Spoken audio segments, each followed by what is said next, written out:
ఇంకా మంత్రులకు సంబంధించినటువంటి విషయంలో ఇంకా 6 మంత్రులు అట్లనే ఖాళీ కనబడతా ఉన్నాయి. దానిలో ముఖ్యంగా హోంశాఖ మంత్రి, వైద్యశాఖ, విద్యాశాఖ మంత్రికి సంబంధించి అసలు ఈ మంత్రులు లేరు, ఇంకెట్లా పాలన కొనసాగుతుంది, లా అండ్ ఆర్డర్ దెబ్బతిన్నది, లా అండ్ ఆర్డర్ ఇబ్బందులలో ఉన్నదనేటువంటి మాటలు కూడా వినబడతా ఉన్నాయి. అసలు ఎందుకు ఇంత డిలే అవుతుంది అనుకోవచ్చు అన్న? డిలే అవ్వడానికి కారణాలు ఎన్నో ఉన్నాయి.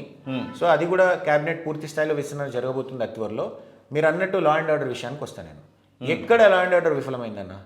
డ్రగ్స్ని పూర్తి స్థాయిలో అరికట్టడానికి మా ప్రభుత్వం, మా ముఖ్యమంత్రి గారు చాలా కఠినమైన చర్యలు తీసుకుంటారు.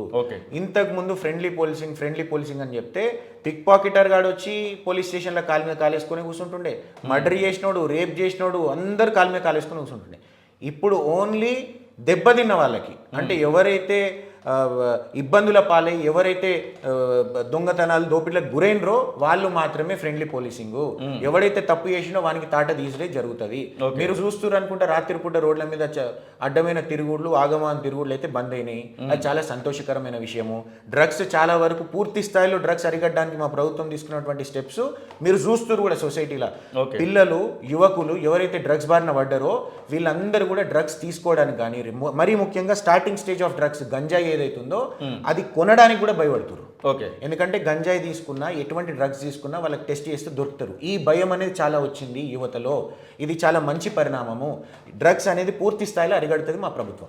నామినేటెడ్ పోస్టులు మొన్న కొంతమందికి ఇవ్వడం జరిగింది. 35 నామినేటెడ్ పోస్టులు నింపితే దానిలో కనీసం విద్యార్థి నాయకులు అనేటువంటి వాళ్ళకి అవకాశమే లేకుండా పోయింది అనేటువంటి వాదన కూడా వినబడతా ఉంది. ఈ విషయంలో ఏమైనా అసంతృప్తి ఉందా మీకు? అన్న లేదన్న, పూర్తి స్థాయిలో మేము సంతృప్తి చెందాం. ఎందుకంటే మీరు చూడొచ్చు, మా శ్రీకాంత్ అన్న, నూతి శ్రీకాంత్ గౌడ్ గారికి బీసీ ఫైనాన్స్ కార్పొరేషన్ చైర్మన్ వచ్చింది. ఆయన కూడా ఎన్ఎస్యుఐ యువజన కాంగ్రెస్ నుంచి వచ్చిన నాయకుడే.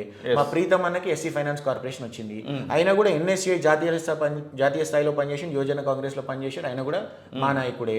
మీరు చూసుకుంటే శివసేన రెడ్డి ఉన్నాడు, మా యువజన కాంగ్రెస్ అధ్యక్షునిగా పనిచేసిండు. ఆయనకి స్పోర్ట్స్ అథారిటీ చైర్మన్ వచ్చింది. సో ఇక్కడ మా వెంకట్ బల్మూర్ ఉన్నాడు, ఆయనకి ఎమ్మెల్సీగా అవకాశం వచ్చింది. అనిల్ అన్న ఉన్నారు, అనిల్ కుమార్ యాదవ్ గారు, ఆయనకి రాజ్యసభకు అవకాశం వచ్చింది. ఏ ప్రభుత్వము ఇంత పెద్ద పదవులు ఏ ప్రభుత్వం ఇచ్చిందన్న, ఏ పార్టీ ఇచ్చిందన్న? రాజ్యసభ ఎంత పెద్ద పదవి అనిల్ కుమార్ యాదవ్ గారికి వచ్చింది. వెంకట్ బల్మూర్ ఉన్నాడు, అతి పిన్న వయస్కుడైన దేశంలోనే ఎమ్మెల్సీగా. అవును, అంత పెద్దల సభకు అవకాశం ఇచ్చినటువంటి పార్టీ మా కాంగ్రెస్ పార్టీ అన్న. ఇంకా ఎలాంటి కార్యక్రమాలకు పూనుకోబోతా ఉన్నారు?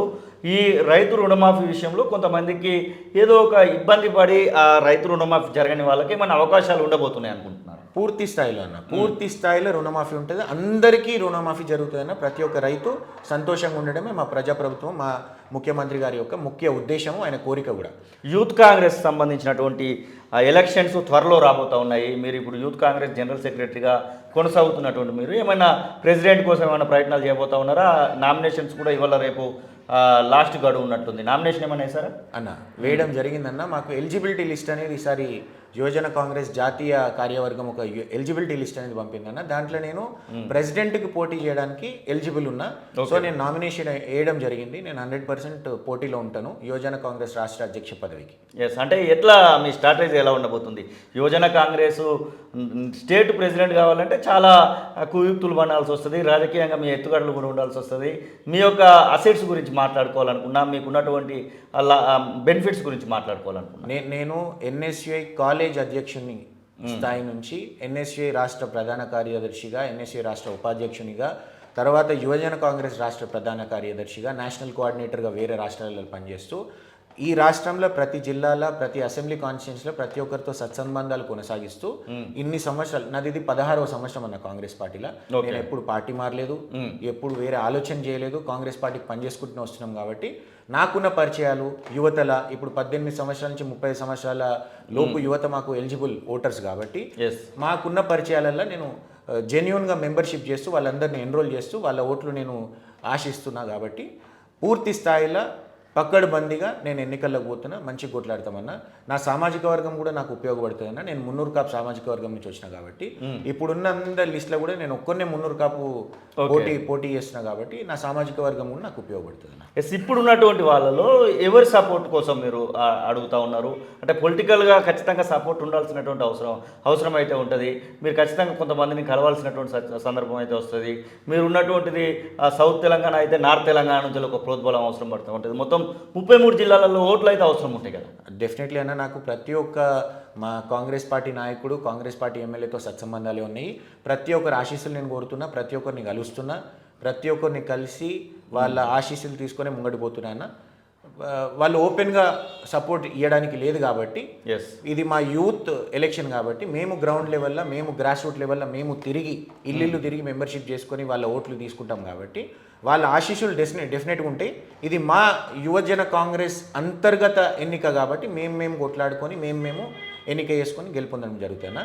డెఫినెట్లీ ప్రతి ఒక్క నాయకుని ఆశీస్సులు నాకు ఉన్నాయి. Thank you, all the best also. Thank you very much. Yes, ఇది మనతో సామ్రాట్ వంశీ చెప్తున్న మాటలు. ఎందుకంటే ఖచ్చితంగా తెలంగాణ రాష్ట్రంలో ప్రజాపాలనలో ప్రజలందరికీ కూడా న్యాయం జరుగుతున్నటువంటి ఆశాభావాన్ని వ్యక్తం చేస్తున్నాయి. ఇక ప్రెసిడెంట్కి యూత్ కాంగ్రెస్ ప్రెసిడెంట్ కోసం నేను నా యొక్క నామినేషన్ వేయడం జరిగింది, నేను గెలుస్తాననేటువంటి ధీమాను కూడా వారు వ్యక్తం చేస్తున్న పరిస్థితి.